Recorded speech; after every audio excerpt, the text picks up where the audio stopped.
চলুন দেখে আসি কুয়াকাটার সূর্যোদয়। কুয়াকাটার সূর্যোদয়ের কথাটি নতুন নয়, তবে সূর্যোদয় দেখতে হলে আপনাকে যেতে হবে মূল সমুদ্র থেকে প্রায় 8 কিলোমিটার দূরে গঙ্গামতি চর অথবা কাওয়া চরে। সেখানেই দেখা মিলবে সূর্যোদয়। কুয়াকাটা থেকে ভাড়া করা মোটরসাইকেল নিয়ে সমুদ্র সৈকত ধরে এগোলেই দেখতে পারবেন গঙ্গামতি চর। আগে থেকে ঠিক করা মোটরসাইকেল নিয়ে যেতে হবে সেখানে। ভোর 4টার দিকে আমরা রওনা হয়েছিলাম কুয়াকাটা থেকে গঙ্গামতি চরের উদ্দেশ্যে।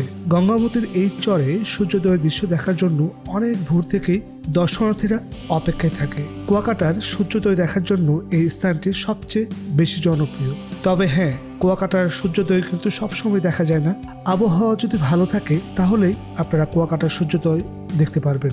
ভৌগোলিক অবস্থার কারণে কুয়াকাটাতে আপনারা সূর্যোদয় ও সূর্যাস্ত একসাথে দেখতে পারবেন।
মাই ডিয়ার ফ্রেন্ড, গঙ্গামতি চরে আজকে মোটামুটি বেশ টুরিস্টরা আসছে।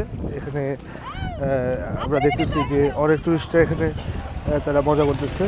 আকাশের ভিউটা কিন্তু আজকে মেঘাচ্ছন্ন, তাই সূর্য আজকে আমরা দেখতে পারলাম না।